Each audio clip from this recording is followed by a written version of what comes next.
صورت میں نظر آئی جب ڈنڈے لے کر پاکستان ٹیلی ویژن پر قبضہ کیا گیا. اسلام آباد پولیس کے درجنوں افسروں اور اہلکاروں کو زد و کوب کیا گیا. زبردستی ایک جتھے کے ذریعے پولیس میں گرفتار شدہ جو جتھے کے رکن تھے ان کو زبردستی آزاد کرایا گیا. پھر یہ فصل تھوڑی پروان چڑھی تو 2016 میں ہم نے دیکھا کہ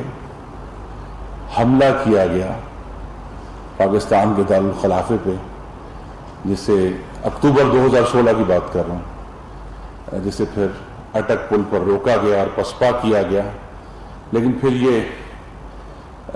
فاشزم کا دریا کسی اور طرف بہہ نکلا، جس کے نتیجے میں ہم نے یہ دیکھا کہ انتہائی غیر منصفانہ اور ناحق فیصلے میں پاکستان کے ایک منتخب وزیر اعظم کو، جن کے پاس قومی اسمبلی میں 2/3 اکثریت حاصل تھی، ان کو تاحیات نااہل کیا گیا. اور اس دوران پھر اور بھی فیصلے آئے کہ یہ صدارت بھی نہیں رکھ سکتے، یہاں تک کہ ہمارے سینٹ کے اراکین سے مسلم لیگ نون کا جو انتخابی نشان تھا وہ تک چھین لیا گیا. اور ایک طویل اس کے اوپر داستان ہے. لیکن آج کے پس منظر میں جو اہم بات ہے کہ جو بات سول نافرمانی سے شروع ہوئی تھی، جو عمران خان نے شروع کی تھی، آپ سب کے سامنے سٹیج کے اوپر بجلی کے بل کو آگ لگائی گئی، وہ گفتگو اور وہ طریقہ کار، وہ بیہیویئر، وہ پھر جب اللہ تعالیٰ نے حالات کو بدلا اور پھر بدلا، تو پھر جو اگلی گفتگو آئی سٹیج سے وہ تھی غدار کی، میر جعفر اور میر صادق کی، امریکی ایجنڈا کی، اندرونی سازش کی، ملک دشمنی کی، پاکستان فروشی کی. یزید تک کا لفظ استعمال کیا گیا، کہا جی غلام ہیں. اور یہ جو سارے بیانات ہیں یہ صرف عمران خان نہیں کہ پارٹی کے درجنوں سرکردہ رہنماؤں نے کئی درجنوں سینکڑوں دفعہ انہوں نے اس کو دہرایا ہے. اور اس کے جو شواہد ہیں وہ ناقابل تردید ہیں، وہ آپ کے کیمروں میں، آپ کے قلم کی لکھی ہوئی رپورٹوں میں وہ محفوظ ہیں. اور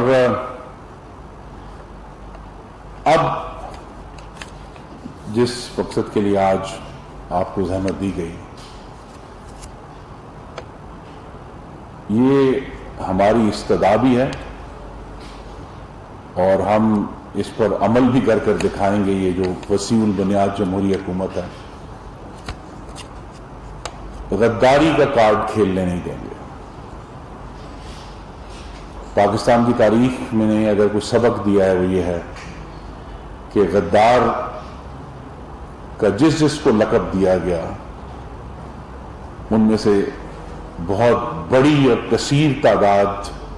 تاریخ نے ثابت کیا کہ وہ غدار نہیں، محب وطن تھے. وہ صرف آئین اور جمہوریت کا مطالبہ کرتے تھے. وہ اس ملک میں صوبوں کے حقوق کا مطالبہ کرتے تھے. وہ مختلف اقلیتوں کے حقوق کا، خواتین کے حقوق کا مطالبہ کرتے تھے. وہ آئین پر عملداری کا مطالبہ کرتے تھے. اور ہم نے اب جب اس فاشزم کو روکنا شروع کیا ہے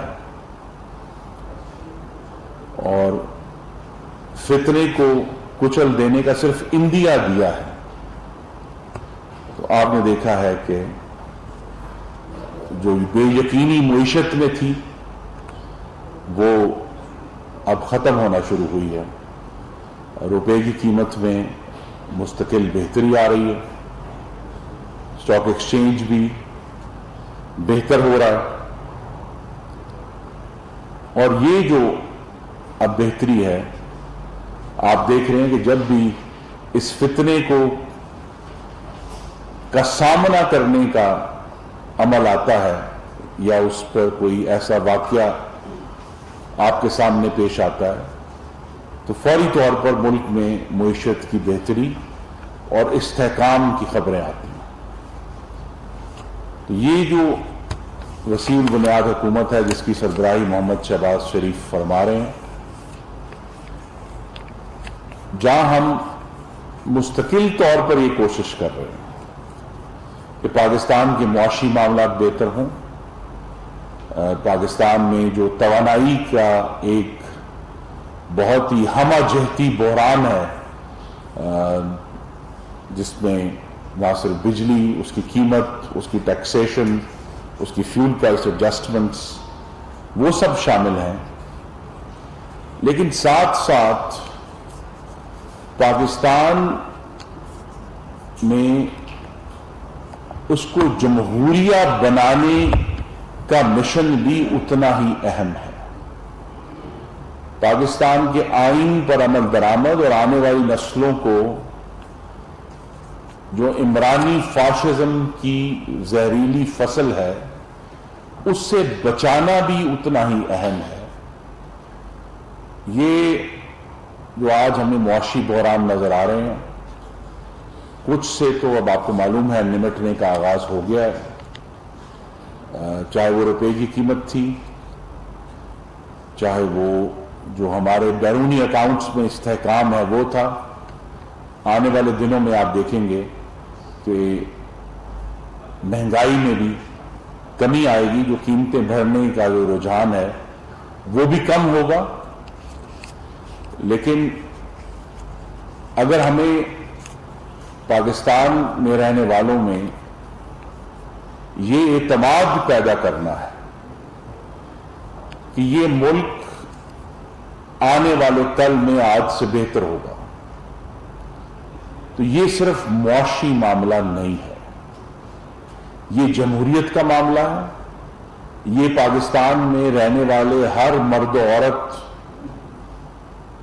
کی جو عزت ہے بطور شہری اس کو قائم کرنے کا معاملہ ہے, اور فاشزم کی آنکھوں میں آنکھیں ڈال کر اس کا سامنا کرنے کا معاملہ ہے. ہم نے یہ تجربہ اب دیکھ لیا ہے 2018 سے 22 تک کہ وہ حکومتیں جو سیاسی عمل کی تروڑ مروڑ سے پیدا ہوتی ہیں وہ پاکستان کے لیے تباہی لے کر آتی ہیں, اور صرف معاشی تباہی نہیں, پاکستان کی خارجہ پالیسی کا جس قسم کا پھر کہوں گا ہمہ جہتی بیڑا غرق عمران خان نے کیا ہے کہ آج جب ہم معاشی محاذ پر معاملات کو استحکام دینے کی کوشش کر رہے ہیں اور وہ تمام ہمارے دوست ممالک, ہمارے پارٹنرز جو روایتی طور پر پاکستان کی مدد کو آتے ہیں, پاکستان کے استحکام میں اپنا حصہ ڈالتے ہیں, وہ سب پاکستان کی مدد کو آنے سے گریزاں ہیں, کیونکہ عمران خان نے پاکستان کی سفارتی ساکھ کا بیڑا غرق کر دیا ہے. جو ہماری معاشی طور پر بین الاقوامی ساکھ تھی اس کو تباہ کر دیا ہے. تو یہ جو آج کے بحران ہمیں نظر آتے ہیں, ہمیں اخبارات کے فرنٹ پیجز پہ, جو کہ بلا شبہ شہریوں کے لیے تکلیف دہ ہیں, لیکن اگر اللہ تعالیٰ کا کرم شامل حال رہا اور شہباز شریف اور ان کے ساتھ جو 10 جماعتوں کی ٹیم ہے انہوں نے آج کی طرح پچھلے 3 مہینوں سے لے کر اب تک اپنا جو کام اور محنت جاری رکھی ہوئی ہے, تو آپ کو یہ تمام عارضی مشکلات جس میں مہنگائی سر فہرست ہے وہ آپ کو بہتر ہوتے ہوئے نظر آئیں گے، لیکن اس بہتری کو قائم رکھنے کے لیے ضروری ہے کہ اس ملک میں آئین کی عملداری قائم ہو،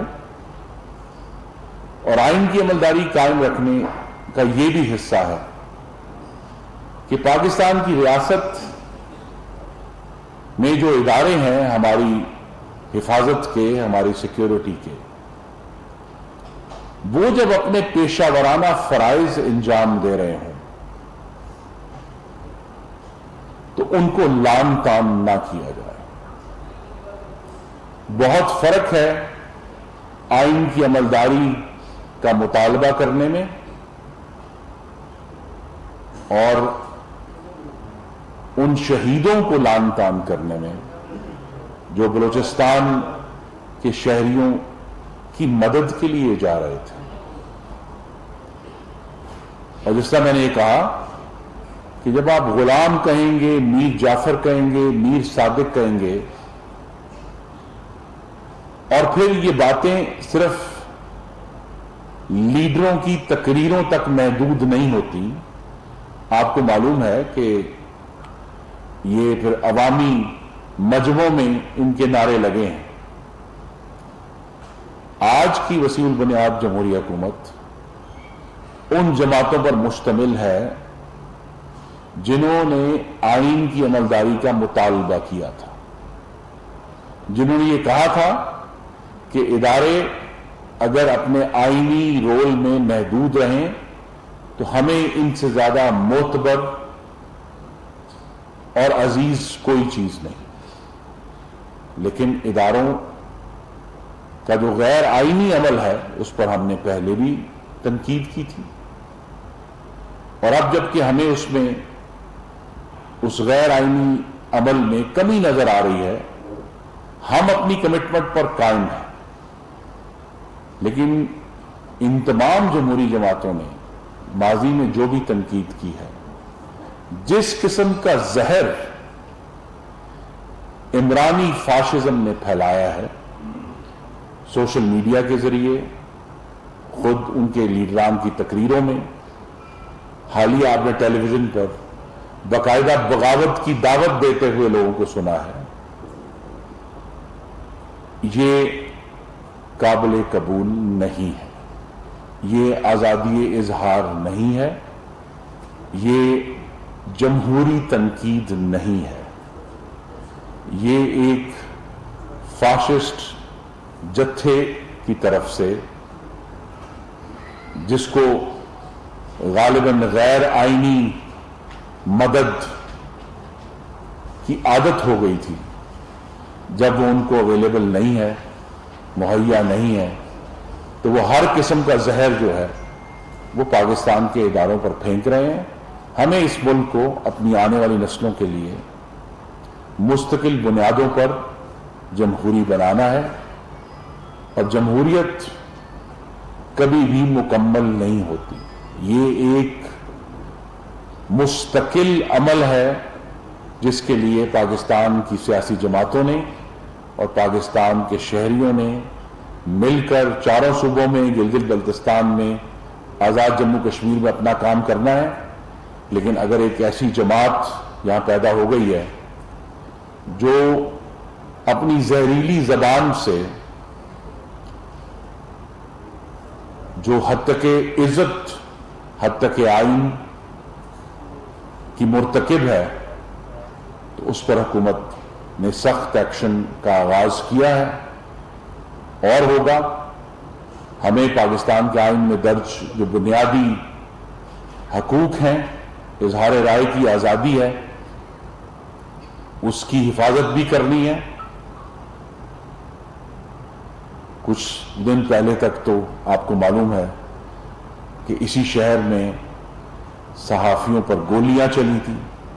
صحافی اغوا ہوئے تھے، صحافیوں کے گھروں پر جا کر انہیں زد و کوب کیا گیا تھا، اور خدا جانے کتنے صحافی تھے جنہیں اٹھایا بھی گیا تھا۔ اب اللہ تعالیٰ کے کرم سے ایسے واقعات نہیں ہو رہے، تو ہمیں یہ فرق کرنا ہے کہ آزادی اظہار کیا ہے اور آئین کے آرٹیکل 19A میں جہاں یہ کہا ہے کہ اظہار رائے کی آزادی ہوگی وہاں کچھ ممانعت بھی ہے. تو ہمیں ان سب چیزوں کو سامنے رکھ کر آگے جانا ہے. انشاءاللہ آپ دیکھ رہے ہیں کہ ملک کے معاشی معاملات میں بہتری آ رہی ہے اور ہمیں بہت امید ہے کہ انشاءاللہ جب تک موسم خزاں کا آغاز ہوگا ستمبر کے آخر میں اکتوبر میں تو آپ کو آنے والے دنوں میں یہ جو بہتری ہے یہ مزید گہری ہوتی ہوئی اور پاکستان کے رہنے والوں کے لیے مزید خوشخبریاں لاتی ہوئی نظر آئے گی. میں شکر گزار ہوں. اینی کوسچن جناب؟ یہ بتا دیں آپ نے کہا مزید ایکشن بھی لیے جائیں گے اور جو آپ نے تقریر کا حوالہ کیا اور آج بھی کوئی تقریر ہوگی کس قسم کے ایکشن لیے جائیں گے؟ دوسرا آپ کافی دنوں بعد آئے ہیں لوگ جن کو جولائی کے دن آئے پتہ نہیں لوگ تو ڈیفالٹ سے بچ گیا اور دنوں سے لوگ ڈیفالٹ ہو گئے. 20,000 کے آپ نے فیول ایڈجسٹمنٹ ڈال دیے لوگوں کے ایک ہی مہینے میں. لوگ ڈیفالٹ میں آ گئے جس طرح کہہ رہے ہیں اس کا آپ اس کو ڈیوائڈ بھی کر سکتے تھے. ایک ہی مہینے میں 4 مہینے کے آپ نے فیول ایڈجسٹمنٹ ڈالے. جی دیکھیے ایک یہ وضاحت میں شکر گزار ہوں آپ کا کہ آپ نے یہ سوال کیا. جو جولائی کے بل ابھی آنا شروع ہوئے ہیں ان کے اندر جو فیول ایڈجسٹمنٹ ہے وہ مئی کے مہینے کی ہے جس میں اس دفعہ ایک گرمی کی لہر کی وجہ سے بجلی کی کنزمپشن زیادہ تھی. تو جو یونٹ صارفین نے مئی میں خرچ کیے تھے یہ ان کی فیول ایڈجسٹمنٹ ہے کیونکہ نیپرا کو اس فیول ایڈجسٹمنٹ کرتے ہوئے بیچ میں جو وقت لگتا ہے تو مئی کی فیول ایڈجسٹمنٹ جو ہے وہ جولائی کے بلوں میں چارج ہوئی ہے. یہ بات آپ کی بالکل ٹھیک ہے کہ چونکہ فیول ایڈجسٹمنٹ زیادہ ہے اس کے لیے صارفین کی سہولت کے لیے ضرور اس پر ہم سوچ رہے ہیں اور آلریڈی اس پر ہم کام کر رہے ہیں کہ کس طرح جو ہے اس میں یہ جو امپیکٹ آ رہا ہے اس کو کم کرنے کے لیے کوشش کی جا رہی ہے. لیکن یہ مئی کی فیول ایڈجسٹمنٹ ہے, یہ جولائی کی فیول ایڈجسٹمنٹ نہیں ہے. جی یہ دیکھیے میں نے کہا یہ ہمارے لیے ایک مشکل پل صراط ہے کہ پاکستان میں جو کہ ہماری کوشش ہے کہ اظہار رائے کی آزادی بھی قائم رہے جو آئین جس کی ضمانت دیتا ہے, لیکن اس قسم کی جس طرح کی زہریلی گفتگو ہے آپ سے بھی ہم یہ راہبری چاہیں گے کہ کہاں یہ لائن لگائی جائے. شہیدوں کے معاملے میں جس قسم کی زہر افشانی کی گئی وہ تو لائن کلیئر ہے کہ یہ ناقابل برداشت ہے, لیکن ضرور اس پر مزید گفتگو ہونی بھی چاہیے کہ یہ ایک کھلا لائسنس نہیں ہے کہ جس پر جو چاہیں آپ گند اچھال دیں. اور یہ بھی یاد کرانا ضروری ہے کہ پارلیمان بھی ایک ادارہ ہے, اگر پارلیمان پر کوئی لعنت بھیجتا ہے تو وہ بھی اظہار رائے کی آزادی نہیں ہے. ہمیں اس پر بھی غور کرنا ہے. تمام اداروں کی جو حرمت ہے اس کو قائم رکھنا ہے, اظہار رائے کو بھی قائم رکھنا ہے. اظہار رائے کی جو آزادی ہے اس کی بنیاد یہ ہے کہ حکومت وقت کے اوپر اگر کوئی تنقید کرنا چاہتا ہے تو اس کو اس کی سزا نہیں ملنی چاہیے. وہ ہم آپ کو معلوم ہے کہ تنقید کی ایک مکمل آزادی اس وقت ملک میں موجود ہے. یہ ہے کہ میں نے گزشتہ بیٹنگ میں آپ کو کہا تھا کہ چلیں یہ فیول ایڈجسٹمنٹ جو سیلز ٹیکس کو چھوڑیں. میں نے آپ کو پرٹیکولر ایک علاقے کا تھا DHA1 میں 30 جولائی لاسٹ ڈیٹ ہے, 31 جولائی کو بل ملے ہیں اور آپ نے فرمایا کہ میں آئسکو سے پوچھتا ہوں ابھی تک کوئی اس کا جواب نہیں. یہ نہیں ہے کہ بل زیادہ کیوں آیا کم کیوں آیا, نمبر 1. نمبر 2 جو پرٹیکولر کویشچن یہ ہے کہ شہداء جنرل صاحب سے لے کے بریگیڈیئر اور بریگیڈیئر سے نیچے رینک کے افسر شہید ہوئے, لیکن گزشتہ روز ایک اس سے بھی بڑا واقعہ پیش آیا کہ کچھ افسران یونٹ کے CO کو 2IC کو سردار میجر کو ہوا کیا اور اس پہ مذاکرات ہوئے, پھر ان کو بیل آؤٹ کیا گیا. تو یہ تو 71 میں اس طرح کے حالات ہوتے تھے, تو موجودہ حالات میں بھی کیا اس کا بھی میڈیا ہی ذمہ دار ہے؟ جی نہیں, میڈیا بالکل ذمہ دار نہیں ہے. میڈیا کا کام, اور ہمیں یہ امید ہے آپ سے کہ آپ جیسے موقر صحافی جو ہیں وہ سچ اور حق کو رپورٹ کریں گے جس طرح ہے. ہمیں ایک بار پھر جو ہے وہ جو جنگ ضرب عضب کی صورت میں آج سے 8 سال پہلے لڑی تھی اس کی ایک جہت ہمیں ہمارے سامنے پھر آ رہی ہے اور ہمیں اس کی طرف توجہ دینی ہے، اور اس میں بھی جب ہم جسے انتہا پسندی کہتے ہیں یا پرتشدد انتہا پسندی، اس کے لیے بھی جو آخری قلعہ ہے جو اس کے سامنے کھڑا ہے، ٹھیک ہے عسکری ایکشن ہوتے ہیں، پہلے بھی ہوئیں گے، انشاءاللہ آگے بھی ہوں گے،